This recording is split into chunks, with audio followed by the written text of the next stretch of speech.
Question number 1, which energy transfer takes place when a matchstick burns. So burn हो रही है, okay. सो जो second मतलब second वाला होगा टू, यानी फ्रॉम डैश टू थर्मल, यानी होना तो थर्मल चाहिए एंड में, क्योंकि बर्न होता है तो क्या आती है फायर, और फायर से इंफ्रारेड रेडिएशन रिलीज होती है विच आर थर्मल। तो थर्मल हो गया, न्यूक्लियर नहीं होती। और उसकी जो इनिशियली होता है वो क्या होती है, केमिकल एनर्जी, मतलब जो स्टोर्ड फॉर्म होती है ना एनर्जी की, वो केमिकल होती है। सो केमिकल एनर्जी होती है और फिर वहाँ से थर्मल में कन्वर्ट हो जाती है। Chemical to nuclear no, nuclear to chemical ये भी नहीं, थर्मल टू केमिकल नो, यानी स्टार्ट केमिकल से होगा एंड देन वो थर्मल हो रही है। Question number 2, four cars are driven along a road. The table shows the work done by engine in each car and the time taken by each car. Which engine produces the most power?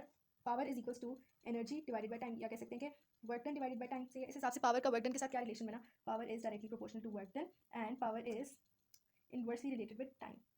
Okay, so अब हमें क्या चाहिए, most power. Okay, सो जहाँ पे हमें power की value highest चाहिए वहाँ पे डायरेक्ट रिलेशन यानी वर्क डन हाईएस्ट होना चाहिए। पावर की वैल्यू यहाँ पे ग्रेटेस्ट चाहिए तो इट मीन्स कि टाइम स्मॉलेस्ट होना चाहिए। सो क्योंकि यहाँ पे मुझे ऑप्शन से दो की दी है, मतलब दो वर्क डन की वैल्यूज हैं, दो टाइम की, तो मैं इसमें इजीली इस तरह से ही सेलेक्ट कर सकती हूँ। वर्क डन कहाँ पे ग्रेटर है यहाँ पे, और टाइम कहाँ पे स्मॉलर है ये। So option C is correct, लेकिन मैं फिर भी कैलकुलेटर से चेक करके दिखा देती हूँ। वर्क डन ओवर टाइम करना है, 50,000 divided by 20, 50,000 divided by 20 is 2500 आएगी यहाँ पे पावर। ओके, यहाँ पे मैं क्या ले लेती पावर पर वॉट, सही है। और ये टेबल बहुत हिल रही है तो फिर यहाँ पे क्या है, 50,000 डिवाइडेड बाई 40, ये आ गया 1250।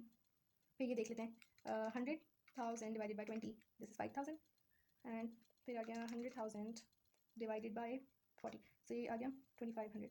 सो यहाँ और यहाँ तो पावर सेम आ गई, ए और सी वैसे ही कट गए, सॉरी ए और डी, ठीक है। बी में 1250 और इसमें 5,000, so it means 1250 is lesser than 5,000, so 5,000 वाली ऑप्शन सी थी, so it is correct. Then question number 3, in a hydroelectric power station one form of energy is stored in a lake or a reservoir. This energy is then transferred in stages to another useful form which is the output. Output हमें क्या मिलता है, हर energy का output electrical energy में हम उसे transfer करते हैं एज आउटपुट, ठीक है। और बीच में क्या होता है, अच्छा मैं दिखाती हूँ, which show gives the name of the stored energy and the name of the output energy. So hydro electric power station में क्या होता है, एक डैम होता है जिसके पीछे वाटर को खड़ा किया हुआ होता है, बस वो वहाँ पे मतलब अपनी पोजीशन, फिक्स पोजीशन पे होता है। जैसे यहाँ पे वाटर है, इट मीन्स अगर फिक्स पोजीशन है, हाइट पे उससे किया हुआ है कि डैम हाइट पे बिल्ड होता है माउंटेन वाली साइड पे, तो वहाँ पे हाइट है, सो इट मीन्स वहाँ पे क्या ग्रेविटेशनल पोटेंशियल एनर्जी। अब हमने उसको कन्वर्ट करवाना है, तो हम उसे उस डैम से गिरा देते हैं, तो पानी गिर रहा होता है, काइनेटिक एनर्जी हो गई, क्योंकि यहाँ पे क्या आ गई, वेलोसिटी स्पीड आ गई, सो काइनेटिक एनर्जी है यहाँ पे। एंड उसके बाद इस ये जो स्पीड होती है रनिंग वाटर की, इससे टरबाइन होती है यहाँ पे, कोई टरबाइन कैसी होती है मुझे नहीं पता। तो जो टरबाइन होती है वो मूव करती है, टरबाइन के मूव करने से इलेक्ट्रिसिटी जनरेट होती है जनरेटर में। ओके, ये जनरेटर है और जनरेटर से वो ट्रांसफर होकर चली जाती है ट्रांसफार्मर में, क्योंकि ये क्या होगी, electrical energy. So initially stored energy क्या है, ग्रेविटेशनल पोटेंशियल एनर्जी, एक ही ऑप्शन है। और आउटपुट मुझे क्या मिल रहा है, इलेक्ट्रिकल आउटपुट मिल रहा है, बीच में काइनेटिक के बीच में जो भी है उससे फर्क नहीं पड़ता, मुझे आउटपुट इलेक्ट्रिकल एनर्जी मिल रही है। So option C is correct. Then question number 4, a certain machine is very efficient. Okay, what does this mean, efficiency क्या होती है, जो फॉर्मूला याद नहीं है, total energy input, yes, total energy input over useful, नहीं, total power input over useful power output multiply by 100, क्योंकि मुझे वो उसमें चाहिए ना परसेंटेज की फॉर्म में। सो इट मीन्स के एफिशिएंसी उतनी input over output, no opposite लिख दिया मैंने, sorry this is wrong. Efficiency is equals to useful power output over total power input, yes ये होता है। सो इट मीन्स के जितनी ज़्यादा पावर नहीं, बस मुझे इसके साथ रिलेशन मुझे पावर आउटपुट के साथ देखें, जितना ज़्यादा पावर आउटपुट मिलेगा मुझे, उसका मतलब उतनी ज़्यादा एफिशिएंट है जो भी मशीन है, मतलब एफिशिएंसी उतनी ज़्यादा है। जैसे अगर कोई मशीन है उसको मैं पावर सप्लाई कर रही हूँ, नहीं, अगर हम कोई रिएक्शन देखें जिसके अंदर हम रॉ मटेरियल डाल रहे हैं 100 ग्राम्स का और जो प्रोडक्ट मिल रहा है 80 ग्राम्स है, तो इट मीन्स उसकी एफिशिएंसी मैं किस तरह से कैलकुलेट कर सकती हूँ, 80 ओवर 100 मल्टीप्लाई बाय 100, तो इसकी एफिशिएंसी आ गई 80%। तो इट मीन्स के मेरा रिलेशन क्या बना, एफिशिएंसी 80, ठीक है। जब ये 80 थी, जब इसको मैं बढ़ा दूंगी 90 कर दूंगी, तो मेरे पास एफिशिएंसी 90% आ जाएगी, इस तरह। तो इनका डायरेक्ट रिलेशन है, जितनी ज़्यादा पावर आउटपुट होती है उसका मतलब है कि उतनी कम एनर्जी वेस्ट हुई है और तभी हमें ज़्यादा आउटपुट मिल गया। मतलब ओके, जो भी टोटल पावर इनपुट होती है वो दो चीज़ों में होती है, एक यूजफुल आउटपुट होता है और एक जो होता है वो वेस्ट आउटपुट होता है, यानी जो भी बाकी चीज़ों में जैसे यूज़ हो गई, साउंड में कन्वर्ट हो गई, थर्मल में कन्वर्ट हो गई, हीट में, मतलब इस तरह से। सो जो हमें यूजफुल चाहिए होता है वो होता है useful power output. So it produces a large amount of power, power तो वो फुल मतलब 100% प्रोड्यूस करिए, लेकिन हमें ये नहीं पता कि वो यूजफुल पावर है या फिर वेस्ट पावर है। So this is wrong, it uses very little energy, not necessary, it waste very little energy, yes, वो वेस्ट कम एनर्जी करती है क्योंकि वो ज़्यादा हमें जो है वो प्रोडक्ट ज़्यादा मिल रहा है। ओके, पावर आउटपुट जो है यूजफुल पावर आउटपुट वो ज़्यादा है, इट वर्क्स वेरी क्विकली, बिल्कुल भी ज़रूरी नहीं है। सो ऑप्शन सी करेक्ट है। Question number 5, the list contains 3 energy resources P, Q and R, which of these resources are renewable. Renewable means कि हम मतलब हमेशा एनवायरमेंट में प्रेजेंट है, हम जब चाहे उनसे वो इलेक्ट्रिसिटी जनरेट करवा सकते हैं। So geothermal energy from hot rocks, rocks हमेशा प्रेजेंट है, अर्थ की जो कोर होती है, पता नहीं अर्थ किस तरह से बनता है, अर्थ की कोर में हमेशा मतलब हीट प्रेजेंट है, ओके, उसमें रॉक्स भी प्रेजेंट है, सो इट मीन्स कि जियोथर्मल हमारे पास हमेशा प्रेजेंट होती है। अगर हमें मतलब वो हम उसे लोकेट नहीं कर पा रहे या उससे हम एनर्जी एक्सट्रैक्ट नहीं कर पा रहे तो वो अलग बात है, लेकिन वो हमेशा प्रेजेंट होती है, सो पी इज करेक्ट। तो ओके, न्यूक्लियर फिजन इन रिएक्टर्स, जो न्यूक्लियर फिजन होती है उसके लिए हमें क्या चाहिए होता है, फॉसिल फ्यूल चाहिए होता है, जैसे यूरेनियम चाहिए होता है, हमें क्या चाहिए होता है, इस तरह के न्यूक्लियर फ्यूल्स चाहिए होते हैं, जैसे हाँ इस तरह के फ्यूल्स चाहिए होते हैं, जैसे फॉसिल फ्यूल्स होते हैं मेजरली, यूरेनियम होता है और पता नहीं क्या नाम है, पोलोनियम, कुछ इस तरह के जो भी न्यूक्लियर फ्यूल्स होते हैं ये सारे रिक्वायर्ड होते हैं। सो ये हमें हमेशा नहीं मिल सकते, बल्कि इनको तो थाउजेंड्स ऑफ ईयर्स लगते हैं जो डिके होता है ह्यूमन बॉडीज़ का और एनिमल्स प्लांट्स के सारे, इसमें थाउजेंड्स ऑफ ईयर्स लगते हैं, मिलियंस ऑफ ईयर्स, तो उसके लिए काफ़ी ज़्यादा टाइम रिक्वायर्ड होता है और अगर ये खत्म हो जाए तो इन्हें जनरेट होने में ज़्यादा टाइम लगेगा, सो ये हमेशा अवेलेबल नहीं होते। सो नेक्स्ट वाला है सनलाइट ऑन सोलर पैनल्स। ये सनलाइट हमेशा प्रेजेंट है, तो हमें बस एरिया लोकेट करना है कहाँ सनलाइट आ रही है, मतलब हर जगह हर रोज़ नहीं होती, लेकिन वो हर रोज़ हर जगह नहीं होती, लेकिन किसी ना किसी जगह होती है, यानी सनलाइट रोज़ होती है। So sunlight is always available, so P and R जो है वो रिन्यूएबल है, P and R only, option B. बाकी तीनों में क्यू था, सो क्यू न्यूक्लियर फिजन तो प्रेजेंट है ही नहीं, सो इसकी वाली तीनों ऑप्शन कैंसिल आउट हो गई। Question number 6, which movement will require the greatest amount of work to be done? Okay, first of all, work done is equals to force multiplied by distance. So इस हिसाब से work done is directly proportional to force, work done is directly proportional to distance. अब work done कहाँ, जहाँ work done हमें ज़्यादा required है, उसका मतलब वहाँ पे फोर्स ज़्यादा है, वहाँ पे डिस्टेंस ज़्यादा है, यानी दोनों चीज़ों की मुझे बड़ी वाली वैल्यू चाहिए। 10 newton moving an object in distance of 3 metre, 10 newton moving an object in distance of 5 metre. इधर ओके फोर्स सेम है, डिस्टेंस यहाँ कंपैरेटिवली ज़्यादा है, तो मैं इस ऑप्शन को कैंसिल आउट करें। अब जो नेक्स्ट वाली दो ऑप्शन है उनमें फोर्सेस की दोनों वैल्यू ज़्यादा है और डिस्टेंस की ये वाली, तो मैं इसको तो कैंसिल आउट कर दी थी, मुझे यहाँ फोर्स भी ज़्यादा मिल रही है। अब यहाँ पे क्या कंपेयर करूँ तो यहाँ फोर्स ज़्यादा है, डिस्टेंस कम है, फोर्स ज़्यादा है, डिस्टेंस भी ज़्यादा है, सो इट मींस यहाँ पे ग्रेटेस्ट वर्क डन होगा। ठीक है, ये कैंसिल आउट होगी, ऑप्शन डी। अब मैं इन्हें कैलकुलेट करके कैलकुलेशन के थ्रू देख लेती हूँ। So work done is equal to force multiply by distance, इस वैल्यू को इससे मल्टीप्लाई करना है चारों के लिए। 10 × 3 = 30, वर्क डन का यूनिट होता है जॉल्स। देन 10 × 5 = 50, यहाँ पे क्या आएगा 15 × 3 = 45 एंड देन 15 × 5 = 75। तो यहाँ ऐसे ऐसे वर्क डन इंक्रीज हो रहा है और ग्रेटेस्ट वर्क डन कहाँ पे हो रहा है, ऑप्शन डी में। Question number 7, when a bicycle lamp is switched on, what is the useful energy change within the battery? यानी बैटरी में क्या हो रही है, तो बैटरी का तो काम ही क्या होता है, केमिकल टू इलेक्ट्रिकल करवाती है कन्वर्ट। ओके, और वैसे भी जो लैंप है उसके अंदर स्टोर्ड फॉर्म तो केमिकल होगी ना बैटरी के अंदर, और बैटरी के अंदर जो स्टोर्ड फॉर्म होती है एनर्जी की वो केमिकल होती है, तो उससे वो इलेक्ट्रिकल में करवा देती है। So from chemical to electrical, option A. Electrical to chemical, this is wrong. Electrical energy to light energy, no, light energy तो बल्ब में हो रही है ना, light energy to chemical, again this is wrong, option A is correct. Then question number 8 is, okay, a student does some work by pulling a suitcase along a corridor, यानी वो पुल करे, so it means कोई specific distance cover हो रहा है और उसने force भी apply की खींचते हुए। So now she pulls a second suitcase along the corridor, which row indicates that the student is now doing twice much work. Okay, twice work done करिए। So work done is equals to force multiplied by distance, यानी इस जगह पे increase आ रहा है 2 से, force increase by 2 हो रही है या डिस्टेंस इंक्रीज बाय 2 हो रहा है, कोई एक चीज़ इंक्रीज होगी, सो इट मींस कि वर्क डन इंक्रीज हो जाएगा, क्योंकि डायरेक्टली रिलेटेड है ना फोर्स और डिस्टेंस के साथ। अब हम चेक कर लेते हैं दोनों factors. The force use to pull suitcase, okay, the force use to pull suitcase, ये डबल हो रही है और डिस्टेंस डबल हो रहा है। अब हम चेक कर लेते हैं, double means 2, so work done is equals to force क्या हो गई 2f मल्टीप्लाई बाय डिस्टेंस क्या हो गया 2f, तो वर्क डन में कितना आ गया, सॉरी 2d हो गया, तो क्या आ गया 4, फैक्टर क्या आ गया 4 का फैक्टर आ गया ना, सी 2 × 2 = 4 और then force multiply by distance, तो यहाँ पे तो 4 से इंक्रीज हुआ work done, so this is wrong. Then force double हो गई, डिस्टेंस हाफ हो गया, सो यहाँ कर लेती हूँ, work done is equals to force क्या हो गई डबल, तो उसको मैं कहूँगी 2f मल्टीप्लाई बाय डिस्टेंस कितना हो गया 1/2d, 2 1s are 2 1s are, सो यहाँ पे क्या बचा फोर्स इंटू डिस्टेंस, तो ये तो सेम बात हो गई, यहाँ इंक्रीज या डिक्रीज कुछ नहीं हुआ, so this is wrong. Then force stays the same and the distance is double, तो अब ये चेक करते हैं, work done is equals to force multiply by distance, force क्या हो गई it's same, force multiply by distance क्या हो गया डबल हो गया, सो इट मींस कि ये क्या आ गया 2f × d, so it means कि ये तो करेक्ट हो गया, इंक्रीज बाय फैक्टर ऑफ 2 आया, दिस इज करेक्ट। अब मैं लास्ट वाला भी चेक कर लेती हूँ जहाँ मैंने बाकी 3 चेक किए। Work done is equals to force multiply by distance, force यहाँ पे सेम है, डिस्टेंस क्या हो गया हाफ हो गया 1/2, सो मेरे पास वर्क डन भी हाफ हो गया, क्यों, work done is equals to 1/2 force into D हो जाएगा, सो दिस मींस कि ऑप्शन सी इज करेक्ट, जहाँ पे वर्क डन डबल हो रहा है, यानी 2 के फैक्टर से इंक्रीज हो रहा है। Question number 9, a helicopter takes off from the ground and rises vertically, यानी वो ऊपर मूव कर रहा है, वर्टिकली मींस ऊपर की तरफ, ठीक है, राइज ऊपर। It then hovers at a constant height, यानी उस कांस्टेंट हाइट पे वो मूव करे आगे पीछे जहाँ भी, लेकिन उसकी हाइट चेंज नहीं हो रही above the ground. Okay, which sequence of energy changes takes place during the gain in height. Takes off मतलब टेक ऑफ मतलब कि वो मतलब एक जगह पे था, उसके बाद वहाँ से वो टेक ऑफ करा, ये मैंने एयरप्लेन बनाया। सो पहले वो रेस्ट पे था ना सबसे पहले, टेक ऑफ से पहले, सो इट मींस उसमें किस फॉर्म में एनर्जी स्टोर किया था उसके अंदर, chemical energy, gravitational potential energy क्यों नहीं, क्योंकि वो किसी हाइट पे नहीं था, वो नीचे जमीन पे था, ओके, लेवल पे था, काइनेटिक नहीं हो सकती क्योंकि वहाँ स्पीड नहीं थी, ओके, मास से वेलोसिटी नहीं थी, सो उसके अंदर सबसे पहले क्या थी केमिकल, क्योंकि उसके अंदर फ्यूल भी था, सो केमिकल एनर्जी स्टोर थी, ए हो सकता है बी हो सकता है, ये नहीं हो सकती क्योंकि हाइट नहीं थी। फिर क्या हुआ कि इट राइजेस वर्टिकली, तो उसने स्पीड को मतलब स्पीड की वजह से वो राइज हुआ ना, ऊपर मूवमेंट हो रही है, सो इट मींस के स्पीड की वजह से, वेलोसिटी की वजह से, डायरेक्शन हमें मालूम है ऊपर की तरफ, तो इसकी वजह से कौन सी एनर्जी आती है काइनेटिक।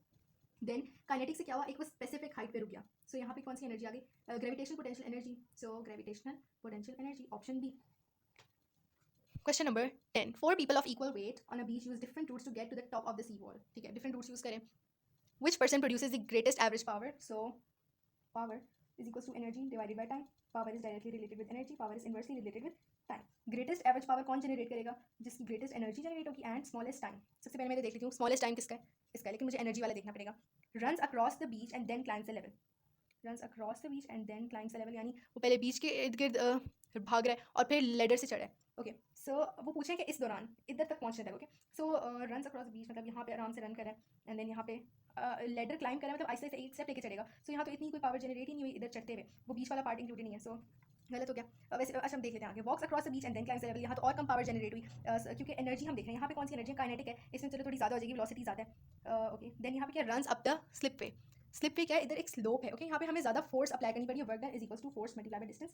लेडर का एक तो डिस्टेंस कम है, स्लिप पे का डिस्टेंस ज़्यादा है, उसके बाद मुझे ज़्यादा फोर्स लगानी पड़ी है, ऊपर चढ़ना है, ओके, स्लोप है ना, सो यहाँ पे ज़्यादा फोर्स लग रही है अगर, और ऊपर से वो रन भी कर रहा है, उसकी वेलोसिटी इतनी ज़्यादा, काइनेटिक एनर्जी भी ज़्यादा है, सो एक तो वो वर्क डन इस वजह से, और फिर उसकी काइनेटिक एनर्जी से पावर एनर्जी कितनी ज़्यादा है, और फिर टाइम इतना कम, सो इट मीन्स ये तो परफेक्ट है ना पावर के हिसाब से, इनवर्सली रिलेटेड विद टाइम है, जहाँ टाइम सबसे कम है और एनर्जी सबसे ज़्यादा है, तो पावर तो सबसे ज़्यादा ग्रेटेस्ट होनी है। फिर वॉक सबसे स्लिप पे, वॉक्स ठीक है, फोर्स भी ज़्यादा लग रही है, डिस्टेंस भी ज़्यादा है, लेकिन वॉक करिए, सो उसकी काइनेटिक एनर्जी बहुत कम है, वेलोसिटी कम है उसकी, so option C is correct. Then question number 11, which energy source is used to generate electricity without any moving parts? Geothermal में हमारे पास एक पूरा सेटअप होता है जिसमें टरबाइन होती है, मूविंग पार्ट्स होते हैं, so ये नहीं है। फिर हाइड्रो इलेक्ट्रिक जो होता है उसके अंदर भी हमारे पास टरबाइन होती है, जो फ्लोइंग वाटर होता है, जो फास्ट फ्लोइंग वाटर होता है, ऊपर से नीचे गिर रहा होता है, वो उस टरबाइन को मूव करवाता है, जिसकी वजह से एनर्जी जनरेट होती है जनरेटर में, so this is wrong. Nuclear जो होता है, न्यूक्लियर फ्यूल्स का भी एक पूरा सेटअप होता है, बॉयलर जो जिसकी वजह से स्टीम प्रोड्यूस होकर टरबाइन को मूव करवाती है, तो टरबाइन यहाँ भी मूव करी होती है, मूविंग पार्ट्स इंक्लूडेड है। सोलर में क्या होता है, सिंपल सोलर प्लेट्स होती हैं जिन पे एनर्जी वो सनलाइट पड़ती है तो वो एनर्जी जनरेट करवाती है, टरबाइन यहाँ पे कोई नहीं होती, so option D is correct. यहाँ पे सोलर सेल्स होते हैं जो काम कर रहे होते हैं, टरबाइन नहीं होती, सो यहाँ पे कोई मूविंग पार्ट नहीं है, and option D is correct.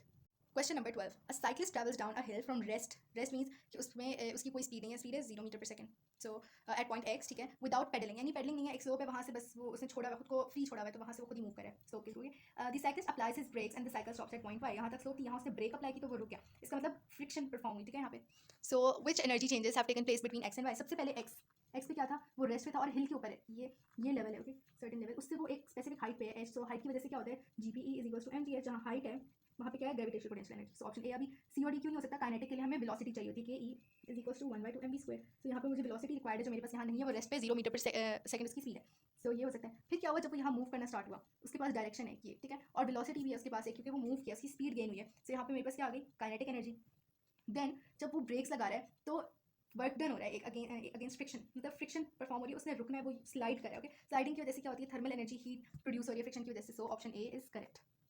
Question number 13, which source of energy involves the splitting of heavy atoms, तो स्प्लिटिंग ऑफ हैवी एटम्स इसमें होती है न्यूक्लियर फिजन में। न्यूक्लियर फिजन में क्या होता है कि हैवी एटम्स स्प्लिट हो जाते हैं और उसमें वो क्या न्यूट्रॉन एक निकाल देते हैं ऐसा करके, तो उससे काफ़ी ज़्यादा एनर्जी प्रोड्यूस होती है, सो केमिकल में नहीं होता, जियोथर्मल में नहीं, हाइड्रो इलेक्ट्रिक में नहीं, ये किसमें होता है, न्यूक्लियर में। Nuclear is related to nucleus के अंदर जो एटम्स वगैरह होता है उससे रिलेटेड है सारा। Then question number 14, to calculate the power produced by a force, the size of the force must be known. What else needs to be known? तो force में हम क्या कैलकुलेट करते हैं, work done is equals to force multiply by distance, और power जो होती है कैलकुलेट करनी है हमने, power is equals to work done divided by time, यानी एनर्जी डिवाइड बाय टाइम से, so work done is force multiply by distance, so power क्या, मैं फॉर्मूला लिख सकती हूँ, force multiply by distance over time, right, force known है, so अब मुझे इसके अलावा डिस्टेंस और टाइम चाहिए, सो ये पूछा हमें डिस्टेंस चाहिए, जो force the distance the force move the object, यानी फोर्स अप्लाई करने से जो डिस्टेंस ट्रैवल हो रहा है, yes I need this, time भी चाहिए क्योंकि मेरा फॉर्मूला इस तरह का है, so option A is correct. Question number 15. What needs to be known to calculate the work done by a force acting on an object? So work done is equals to force multiplied by distance. So मुझे force और distance चाहिए, okay? The size of the force, yes. The distance of the force, yes. The time for which the force acts. अगर मुझे time किसके चाहिए होता, अगर ये मेरा फॉर्मूला था किसके लिए, पावर के लिए, power is equals to work done over time, लेकिन यहाँ मैं पावर कैलकुलेट नहीं करी, I'm calculating the work done, so मुझे time required नहीं है, तो ऑप्शन बी हो गया। Then question number 16.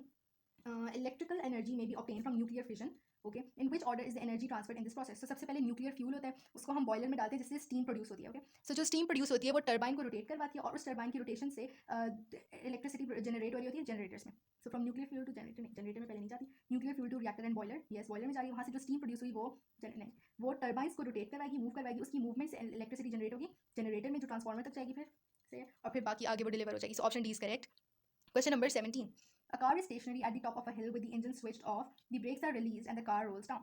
At which label point does the car have greatest kinetic energy? Ignore friction. तो जहाँ स्लोप ज़्यादा होगी वहाँ उसकी स्पीड ज़्यादा होगी, okay, so kinetic energy is equals to 1/2 mv square. Math क्या है, कांस्टेंट है, क्योंकि मैथ तो एक गाड़ी है ना, तो उसी का मैथ है, सो इट मीन्स कि मैं यहाँ क्या रिलेशन दे सकती हूँ, kinetic energy is directly proportional to V square, यानी काइनेटिक एनर्जी कहाँ ज़्यादा होगी, जहाँ वेलोसिटी सबसे ज़्यादा होगी, मैग्नीट्यूड में देखनी, ओके, सो मैग्नीट्यूड कहाँ पे सबसे ज़्यादा होगा, ओके लेट्स सी, यहाँ पे तो सबसे कम है ना, ब्रेक्स रिलीज हुए हैं ऐसा ऐसा, यहाँ पे क्या हो रही है, वो एकदम से गिरी है और फिर इस पॉइंट पे ऐसे ऐसे डिक्रीज होना स्टार्ट हो गई, सो काइनेटिक एनर्जी मैक्सिमम कहाँ पे, बी पे, नहीं इनमें का इग्नोर फ्रिक्शन, इसका मतलब हम फ्रिक्शन लेस सरफेस ले रहे हैं, यहाँ पे क्या हो रहा है, ऐसे ऐसे स्पीड इंक्रीज होना स्टार्ट हुई है, मतलब यहाँ 1 मीटर पर सेकंड ऐसे ऐसे चलते चलते यहाँ 2 4 6 8 9, ठीक है, यहाँ 9 मीटर पर सेकंड जब स्पीड हो गया ऐसे ऐसे इंक्रीज होती है ना, स्लोप से गिरते गिरते एकदम से तो नहीं हो जाती इंक्रीज, ऐसे ऐसे इंक्रीज हुई, मैक्सिमम पे पहुंची, अब ये इग्नोर फ्रिक्शन मींस कि फ्रिक्शन लेस सरफेस है, तो इसकी स्पीड कांस्टेंट रहेगी, ठीक है, कांस्टेंट रहेगी 9 मीटर पर सेकंड पे यहाँ तक, अंटिल एंड अनलेस ऊपर जाने वाली स्लोप, तो यहाँ पे 9 9 9 ऐसे ऐसे यहाँ पे डिक्रीज होना स्टार्ट हो जाएगी, सो मैक्स सॉरी 6, तो मैक्सिमम वैल्यू मेरे पास सी पे आ गई, सी क्योंकि हम फ्रिक्शन लेस वाला केस ले रहे हैं, तो यहाँ पे फ्रिक्शन नहीं है मेरे पास, कहीं भी फ्रिक्शन नहीं है, ऐसे ऐसे डिक्रीज हो रही है एंड देन यहाँ पे constant, so option C correct हो गया।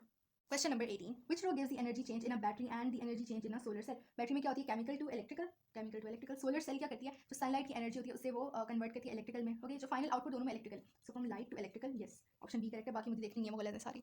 Then question number 19, which quantities are measured in the same unit? Energy, power and work. Energy का जॉल्स होता है, पावर का क्या होता है, वॉट्स होता है, एंड वर्क डन का भी जॉल्स होता है. So this is wrong. Energy and power यानी जॉल्स एंड वॉट्स, लेकिन वर्क डन नहीं. This is wrong. एनर्जी और वर्क होना चाहिए. Energy and work but not power. Yes, energy is in joules, work done is in joules, but power is not in joules, वो watts में.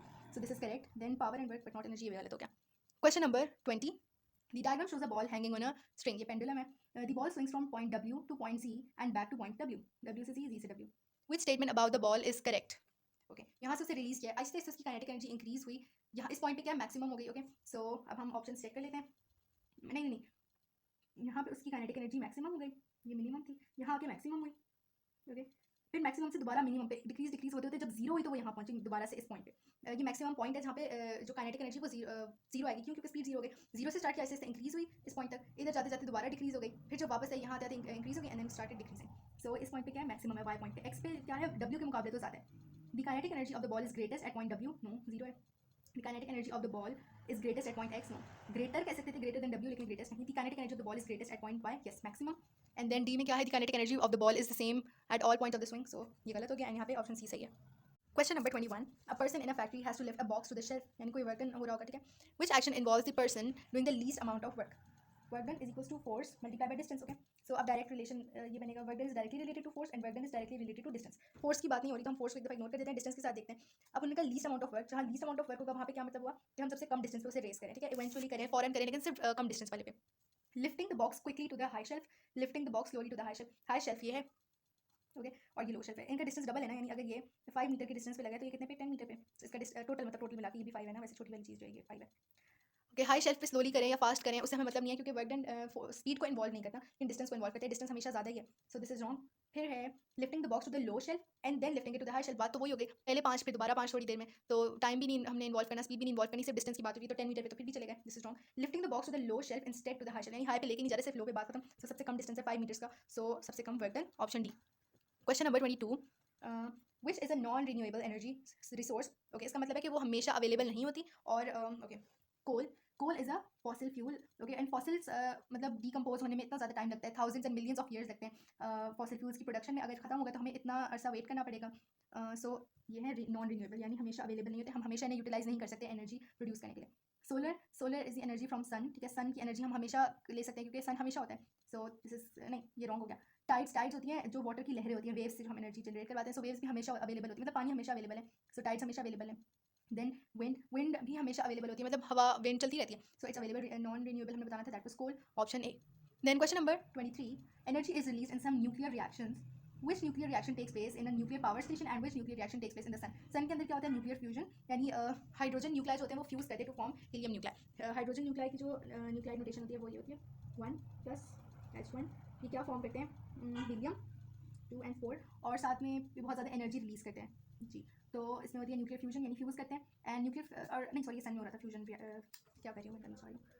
Okay, सन में हो रहा था फ्यूजन रिएक्शन. एंड न्यूक्लियर ये जो पावर स्टेशन है इसमें देख लेते हैं. पावर स्टेशन में होती है न्यूक्लियर फ्यूजन, एक हैवी न्यूक्लाई ब्रेक डाउन हो रहा होता है और न्यूक्लाई में, ठीक है. और बहुत ज़्यादा एनर्जी रिलीज हो रही होती है, न्यूट्रॉन रिलीज हो रहा होता है. सो पावर स्टेशन होता है न्यूक्लियर फ्यूजन, उसमें क्या हो रही होती है, मतलब रेडियो एक्टिविटी हो रही होती है, क्या कहते हैं, रेडियो एक्टिव डीके हो रहा होता है. सो ऑप्शन बी हो गया. Question number 24. A lorry of mass 4,000 gram is traveling at a speed of 4 meter per second. A car has a mass of 1,000 kilograms. The kinetic energy of the car is equal to the kinetic energy of the lorry. What is the speed of the car? तो सबसे पहले kinetic energy इसकी calculate करते हैं, या मैं directly link कर लेती हूँ, मतलब मैं सेपरेटली कैलकुलेट नहीं करती.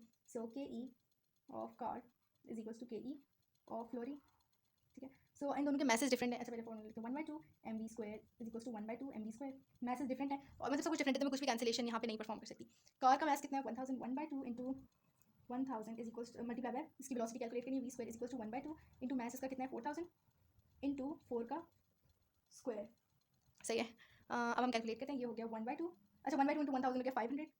सो 500 इंटू वेलोसिटी का square is equals to 1/2 into sorry 4000 है ना, तो हाफ ऑफ 4000 इज 2000.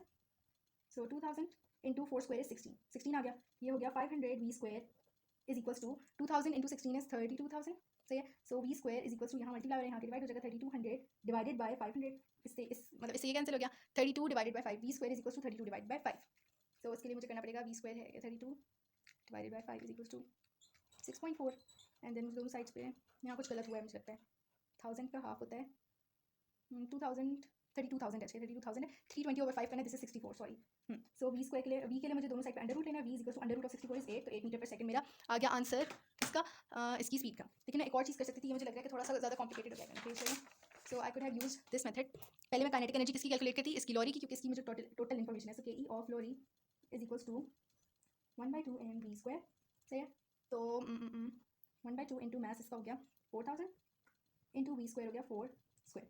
तो 1/2 इंटू 4000 यानी half of 4000 is 2000 into 4 square is 16, 2000 into 16, इसकी जो मेरे पास आ गई kinetic energy that is 32,000 joules. अब वो कह रहे हैं, अच्छा अब मेरे पास दूसरा मैंने kinetic energy of car calculate करनी है, जो हो गई 1/2 इंटू एम वी स्क्वायर, ठीक है। अब उन्होंने मुझे बताया कि kinetic energy of the lorry is equal to the kinetic energy of car. तो काइनेटिक एनर्जी ऑफ लॉरी कितनी आ गई, मैं वैल्यू सब्स्टिट्यूट करी हूँ, 32,000 इज इक्वल टू 1/2 इंटू, इसका मैथ कितना है 1000 इंटू वेलोसिटी स्क्वायर, पी मुझे कैलकुलेट करना है। अब मैं इसको फाइंड आउट करती हूँ।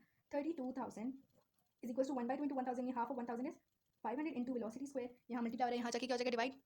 सो 32,000 divided by 500 is equals to velocity का स्क्वायर। सो 0 0 से 0 0 कैंसिल आउट हो गया। अब क्या बचा 320/5, so 320 divided by 5 is equals to 64। So क्या आया 64 is equals to velocity square. अब मुझे खाली वेलोसिटी चाहिए, तो मैं उसके लिए क्या करूँगी, under root on both sides. So under root 64 is equals to under root V square. So under root से कैंसिल आउट हो गया, V is equals to under root 64, under root 64 क्या होता है 8। सो मुझे वेलोसिटी की वैल्यू क्या मिल गई, 8 metre per second. So this is option C. Then question number 25, a force acts on an object and causes the object to move a certain distance in the same direction as the force. यानी force की वजह से कोई distance है, which rho represents a situation in which largest amount of work done. Largest work done is done on the object by force. Work done is equals to force into distance, means कि वो force के साथ भी directly related है distance के साथ। मुझे largest work done चाहिए, so सबसे ज़्यादा force होनी चाहिए and सबसे ज़्यादा distance। अब सबसे ज़्यादा force कहाँ है, ये है, लेकिन इसके क्रॉस ये सबसे कम distance है। तो अब मैं ये वाला मेथड यूज़ नहीं कर सकती, मुझे इंडिविजुअली इन वैल्यूज़ को मल्टीप्लाई करना है। सो 2 4s are 80, 10 2s are 20, 26 are 120 and 100 1s are 100। तो सबसे ज़्यादा मेरे पास वर्क डन कहाँ है, सारी वैल्यू जॉल्स में 80 20 120 एंड 100। सो 120 सबसे बड़ी वैल्यू है, सो यहाँ पे वर्क डन सबसे ज़्यादा है, ऑप्शन सी।